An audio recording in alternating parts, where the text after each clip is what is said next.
Smithsonian Associates interview series on radio and podcast. The show covering all things health, wellness, culture, and more. The show for all of us who aren't old, we're better. Each week, we'll interview superstars, experts, and ordinary people doing extraordinary things, all related to this wonderful experience of getting better, not just older. Now, here's your host, the award-winning Paul Vogelzang. Welcome to the Not Old Better Show Art of Living interview series. I'm Paul Vogelzang, and today we're talking about something that will touch every single one of us at some point in our life. I promise you this. Touched me. Whether it's making decisions for aging parents, navigating sibling dynamics, choosing the right senior living option, or even planning for your own future. These are conversations that matter. Now, let's be honest. These are conversations that most of us avoid until we're forced to have them. But today we're making it a little easier. Our guest is Debbie Miller, a longtime friend, real estate expert, now a published author of the book Doing the Right Thing: Simple Solutions, Essential Tips, and Helpful Resources for Assisting Aging Loved Ones. Debbie Miller has spent decades helping families through some of life's most challenging transitions, from downsizing and selling homes to dealing with grief and the tough realities of dementia. And Debbie Miller's been through it all personally, too. So she's not just giving us advice, she's lived it. In this episode, we're diving into the one thing everyone over 50 should do right now to prepare for the future. We're going to dive into how to handle sibling conflicts when caring for aging parents. We're going to dive right into the 40-plus questions that you must ask when choosing an assisted living facility. Why selling a home as is might be the best move, and when it's not. And how to move forward after loss on your own terms. This is real talk, real advice, and a conversation filled with humor, heart, and practical wisdom. So, whether you're an adult child managing care for a parent, a solo ager making plans for yourself, or just someone who wants to be prepared instead of panicked, you are in the right place. Stay with us. This is going to be an insightful and empowering conversation. Now, please join me in welcoming Debbie Miller to the Not Old Better Show Art of Living interview series on radio and podcast. Debbie Miller, welcome to the program. Thanks, Paul. I'm glad to be with you. It's nice to talk to you. You and I have talked previously. We had just a wonderful conversation, and we're going to talk again. My hope, honestly, Debbie, is that we turn this into a more frequent conversation, because I think this subject is so big, and it's one that you've gotten a lot of attention, of course, for your new book, Doing the Right Thing. You have a new, very prestigious Kirkus review for the book. I thought that was fantastic. Pleased with that. Yeah, everybody thinks that this is so important because it's timely as for right now. Yeah, with everybody, as long as people keep having children and the children grow up and need their parents' care, it's going to be a timely topic. it really is. And so let's jump into it, because I think my audience in particular, we're very sensitive to it. Certainly, there's a couple of kind of stratas within my audience. There's, of course, those that will be, putting this into practice probably for their parents or their family. And then there are those that are simply going to be living in alternative housing circumstances, whatever those might be. And the thing that just jumped out at me in looking at your book and doing my research on you, and you really have done such a great job. So congratulations on all of that. Well, thank you. Big, long question here, I know, but take us through the value of a list, because I think it's really great to start with a prioritization of some of the things that really you're just going to need. And you need to know that now, so that, when that occurrence, Before it's too late. Loved one, Yeah. it's just Before it's too late. Do it now before it's too late. I try to tell people. And the thing I find before we get into it is the adult children who really should read it, Well, mom and dad are doing just fine. Why should I do it now? But then they have the emergency, and then it's too late, and they're adding to their stress because they have to make decisions on the spot. And if they had done just a little research, it would have helped. So the Yeah. purpose of the book was to educate and empower them. So Well, the and you one just of the did such most a great job on kind of this idea of really, you know, you can start compiling this now. Tell us yeah. what goes on that list. Well, there's a number of things depending on their situation, but the basics include a copy of the will, or if they have a trust, and the will would have to be an original, and any codicils with the will, and the trust and any amendments. Simple things like their social security number, passwords to any online activity that they have if they're on various sites. You need to know the password so you can go in. I recommend that they go in and forward any emails for a great deal of time to their email, and then they don't have to constantly be checking. It automatically comes through, and that saves them a little bit of stress. They're going to need keys to the car, keys to the house. They're going to need their CPA information, their financial advisor, insurance policies. Um, be sure that the bank information, do not tell the bank if they pass, when they pass at first, because the bank will freeze the accounts. The way to overcome that is to add TOD or POD, that's transfer on death or paid on death, to their accounts so that you or whoever the executor is for the estate can access the funds. Otherwise, the bank will freeze it, and it takes a long time to get that undone, so to speak. And as I said, you're going to need the titles to any vehicles, their financial information, and the passwords, and just create either, if your digital mind veers that way, if your engineer mindset, set up a spreadsheet. Otherwise, just make a master list with according to categories. Who are the friends and relatives, clergy, anybody that is invested in their life is going to want to know about this because they may have some interaction on how they can participate in helping you. Certainly. So you mentioned a couple things there, and I want to go back and focus on those together. You talked about a will. You've talked about a simple will in your book, Doing the Right Thing. And then you also mentioned the word trust. And I know from our discussions that you really do cite and highlight the benefits of a trust. And so maybe tell us whether a simple will is sufficient, I guess, number one. But number two, maybe describe a trust and why that really might be the better option for some families. Well, if you die without either a will or a trust, a judge in the state where you live will decide how to dispose of your things. And if you don't have much, you may not need a will if it's just a few things. But a will, at the very least, helps everyone in the family. You have to name an executor to administer everything. They have to take inventory of your property and disperse according to your instructions. However, a will has to go through the probate process. And that means whoever the executor is, has to go before a judge in the probate court and be appointed and say, oh yeah, you're legal. You can do this. You're on the job now. And it also is public information.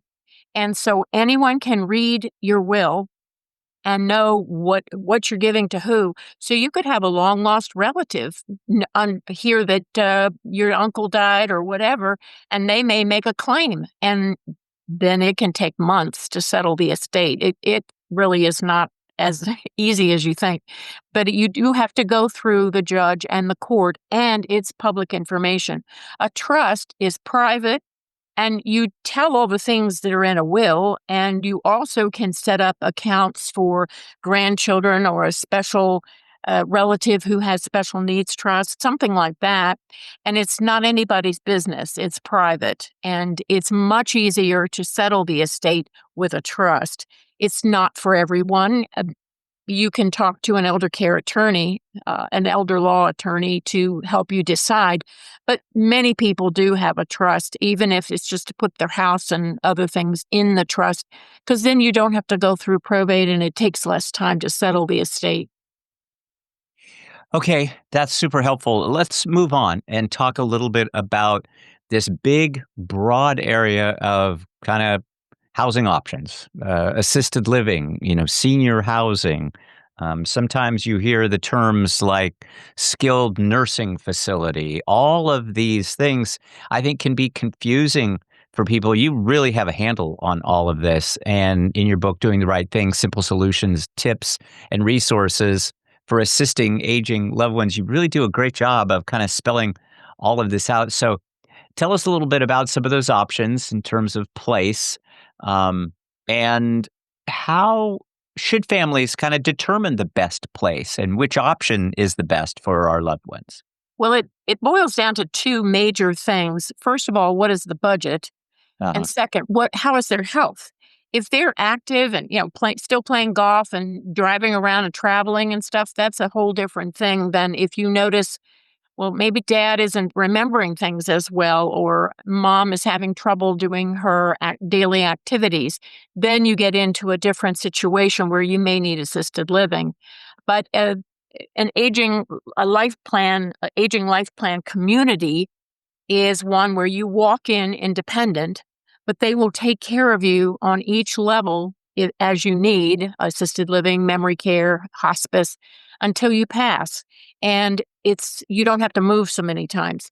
But a lot of times there's a wait list on that type of facility. And so you need to. I had one client one time, she had her name on 5 different communities like that because she wanted to make sure she got in there. She didn't want to take anything else. Nothing else would work. So there's that. Then your doctor would help you evaluate and make recommendations for a specialist who could help ascertain, is this really dementia? Is this frailty? Does she need more care? And if so, then you have a number of social workers or an aging life care manager who can help you with those recommendations. The biggest problem is there are often wait lists and it's hard to get a bed necessarily. So you should try to explore as many options as possible so that you have more open to you, because you never know when something's going to happen. Your mom and dad or whoever your loved one is could be doing just fine. And then all of a sudden they snap and something happens, or they fall, or it's tragic. Unfortunately, we can't predict that, but there are any number of different housing options, but it basically depends on your health at the time and how much what the budget is. And it's, affordable. Come up on genworth.com and see what care costs might be in your area. You put in your zip code and they'll tell you roughly. And it's, they tend to go on the high side, but it gives you an idea. So a lot of people just say, well, I want my mom to come and live with us. And so you have to accommodate the house, though. Your house may not be suitable because the hallway may be too narrow, the bathroom's too small, that sort of thing. So a lot of people will put on an addition. And I think we talked about that too. But there's a lot of different options. It just depends on what you think your needs are and what your folks want to do. Mm-hmm. A lot of times they don't want to talk about it, but sometimes they do want to talk about it. They just don't know how to start the conversation. And you do this really great job in kind of starting that conversation. As a matter of fact, in the book, Doing the Right Thing, you actually supply questions for us to really start to think through, but then to get into that conversation so that we can choose the best facility. So maybe do 2 things for us here. Tell us, what's the most essential question that you really see as being the top 1 or top 2? And then what do we overlook? What is it that we just, kind of hit our forehead and say, oh my gosh, I never would have thought of that? You mean when you're talking about choosing a care facility, or? Yes. Yeah. You have this great list of kind of 40 plus questions. Yeah. You're asking me to pare it down. What if it were me? I mean, when I was looking for my mom and my dad, and I had 2 sets of aunts and uncles that didn't have children, so I was really responsible for their care, and I just basically didn't know what to ask. And after the fact, after I made a decision, I said, "Gee, I wish I had known that." So it's important when you go in for an assisted living facility, for example. Let's say your mom and your dad are both going in. What I would suggest that you ask is to see the residence contract and read it carefully, because it's going to lay out all the things they want you to know. But what you really should ask too is, okay, you're having this apartment and you're paying $6,000-7,000 a month for it. But let's say dad has a stroke and has to go into rehab. Well, how much extra is that going to cost? And does mom have to maintain the apartment still? And, what do you do? And then if, let's say dad passes and mom's left in the apartment, can she stay there?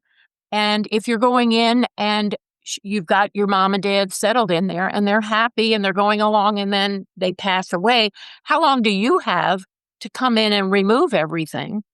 What are the levels of they have different plans of care levels, depending on what you want, how fancy you want to be. And if you have long-term care insurance, that also factors into helping the payment of it. But it depends on what they want. But just remember that they're not necessarily telling you what you need to know. They're telling you what they want you to know. Mm-hmm. And it just helps to think about, okay, are they friendly? What kind of evacuation procedures do they have in case of like a fire or a hurricane or something drastic? How do they handle it?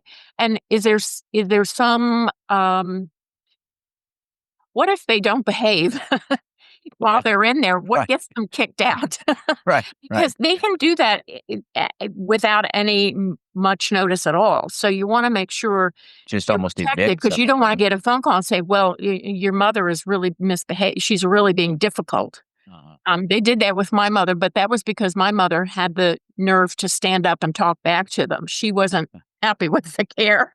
So I learned that. But at any rate, there are a number of questions that you should just don't give up until you feel comfortable with what you see. And have they done background checks?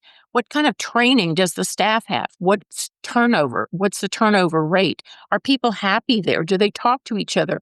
Are you allowed to chat with the residents while you're there just to see, are they happy or not? Or are they, sitting in a chair and rotting away and watching TV or whatever? Or are they active? Are they having a good time? Hi, this is Paul. Before we jump back into today's show, I want to take a moment to recognize a truly special milestone, Smithsonian Associates' 60th anniversary. Since 1965, Smithsonian Associates, the largest museum-based education program in the world, has been inspiring lifelong learners with unforgettable experiences, connecting audiences with the Smithsonian's museums, research, and experts in new and exciting ways. This year, the celebration is for you, with a full year of special programming both online and in person, from behind-the-scenes looks at Smithsonian collections to conversations with astronauts, historians, filmmakers, and curators. There's something for everyone. Smithsonian Associates has created something extraordinary. I'm proud to partner with Smithsonian Associates to share their incredible programs with the Not Old Better Show audience. Thanks for being part of this journey. Here's to 60 years of curiosity, learning, and discovery. Debbie Miller is our guest today, author of the wonderful book, Doing the Right Thing. Debbie Miller is a certified senior advisor, certified aging in place specialist.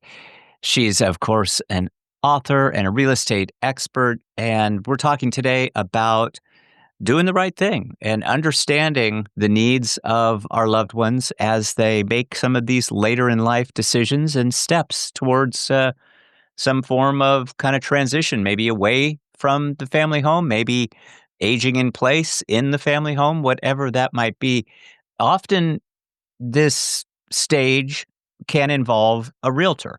And so I wonder if you'll walk us through a little bit about hiring an agent for this particular purpose. How do we select the right realtor? I mean, we've talked about lists. You have a really great list for this particular subject too, but tell us a little bit more about some of those key questions to ask.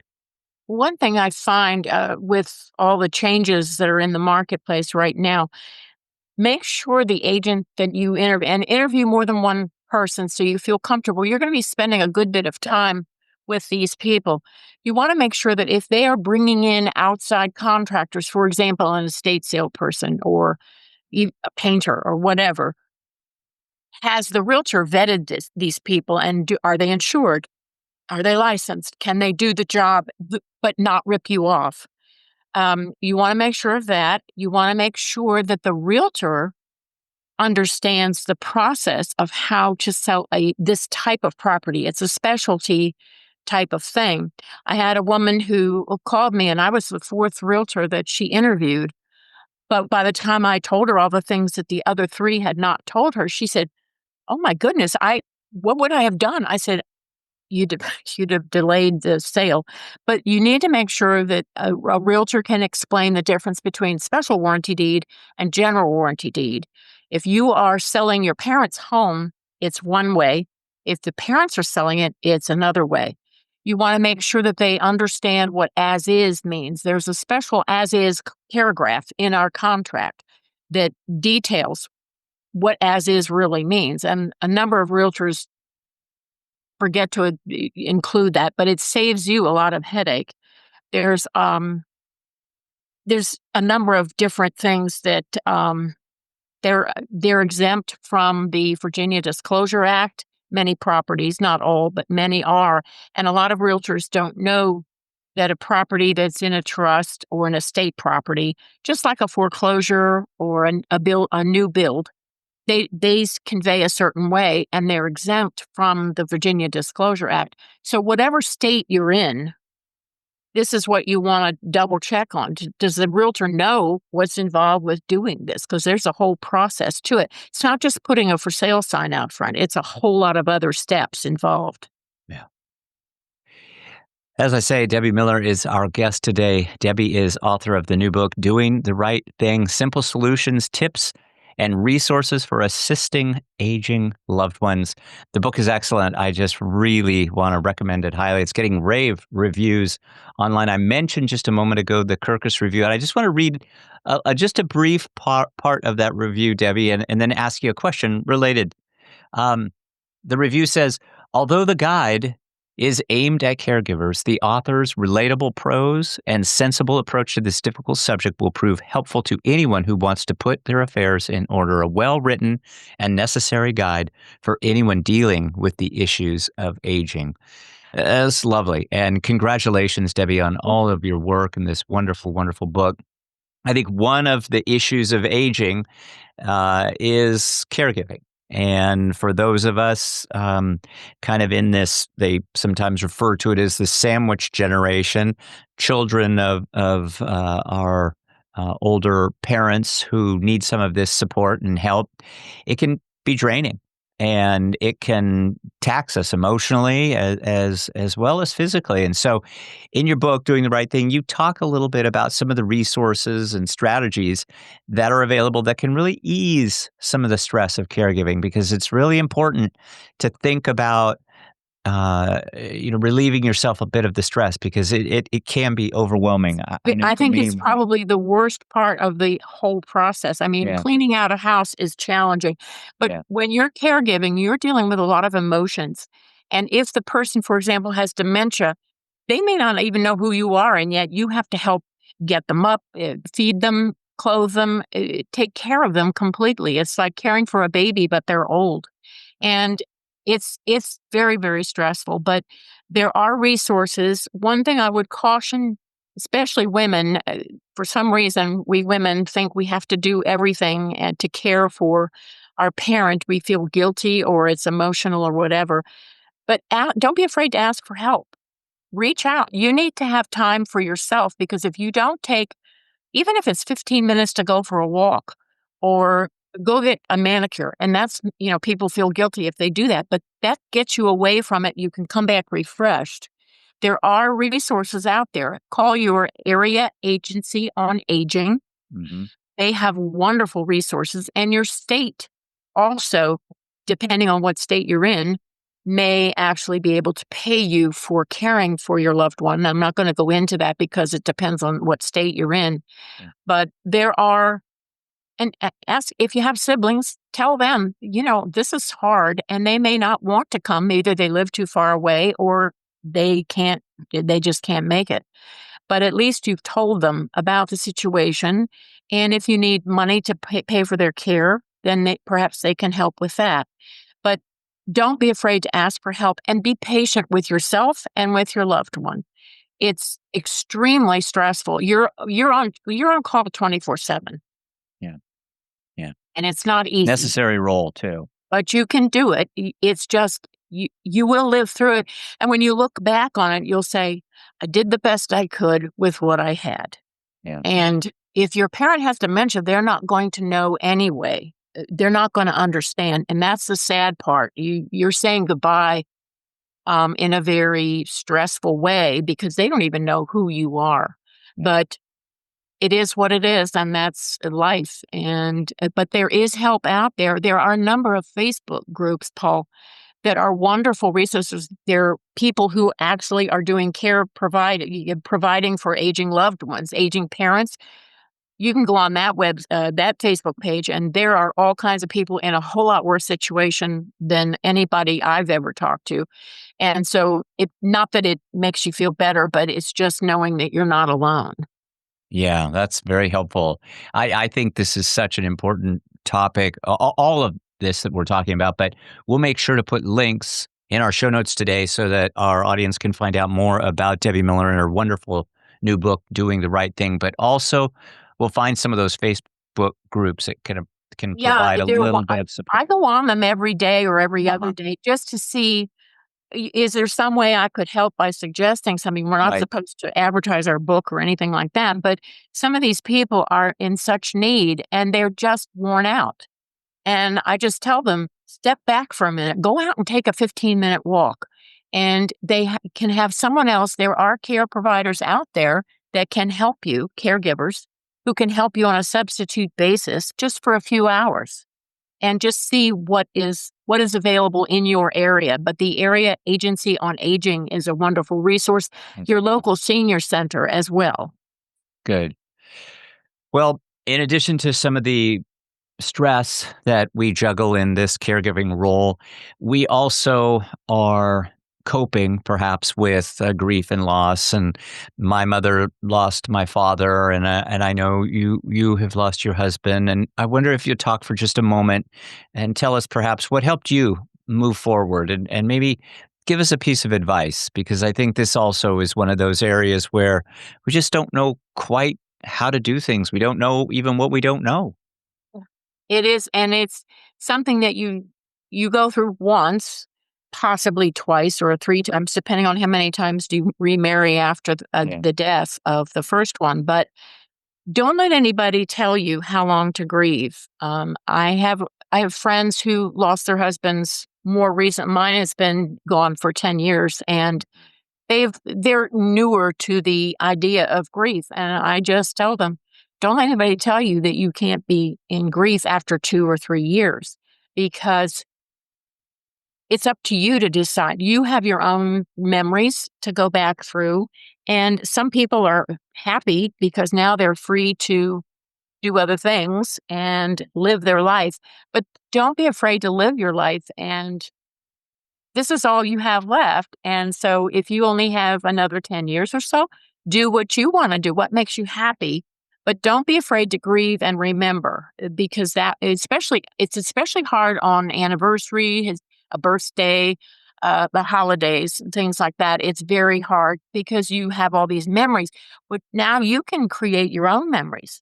If you decide to age solo, at some point, if you're married, one of you is going to be a widower or widow, or you're going to be divorced. And so it's good to learn how to be a solo ager.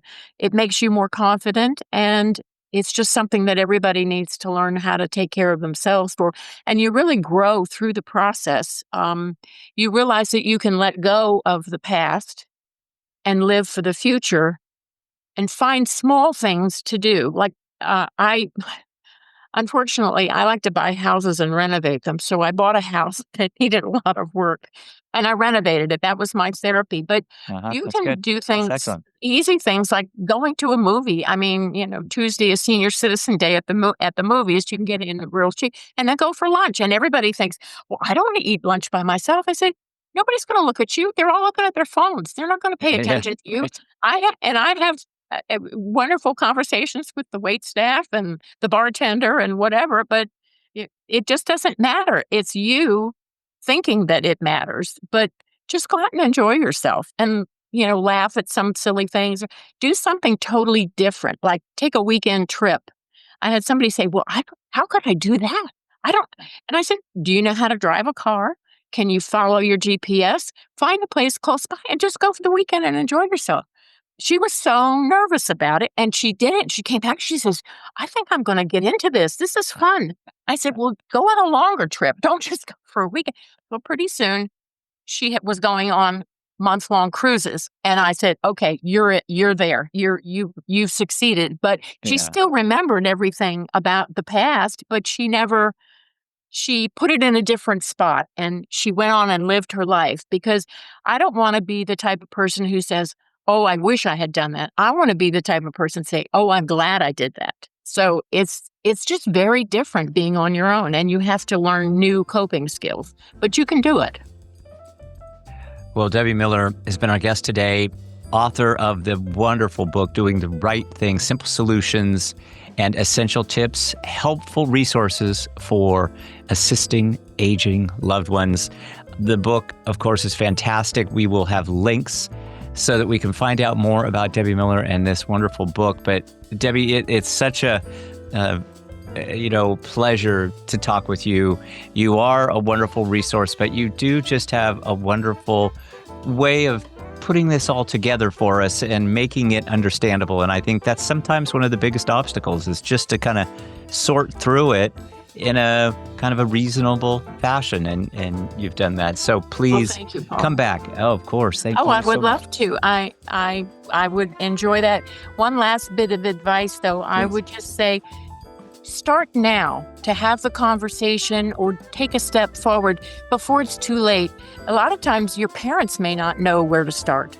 And if you educate and empower yourself, then it will help them to be able to talk to you. Sometimes it's hard for the child to become the parent and advise the parent, because the parent says, well, I don't need any help. Well, they do, but they don't want to admit it. So be patient. It will happen, and you will get through it. I guarantee it. I have never lost a person in all the transactions I've had. So just be aware that there is a light at the end of the tunnel, and you can do it. It's very inspirational. We will have links so that you can get more of this right from Debbie Miller. But Debbie, thank you. I'll be following up, and we look forward to a conversation here in the very near future. Well, thank you so much, Paul. I really enjoyed talking with you, and I hope your listeners get something from it for their own use. My thanks to Debbie Miller, a friend, a real estate expert, and author of the wonderful book, Doing the Right Thing, Simple Solutions, Essential Tips, and Helpful Resources for Assisting Aging Loved Ones. Fantastic book. We'll have links for more information about Debbie Miller. Thanks, Debbie, for your generous time today. Thanks to all of you. Thanks to our Smithsonian team for all they do to support the show.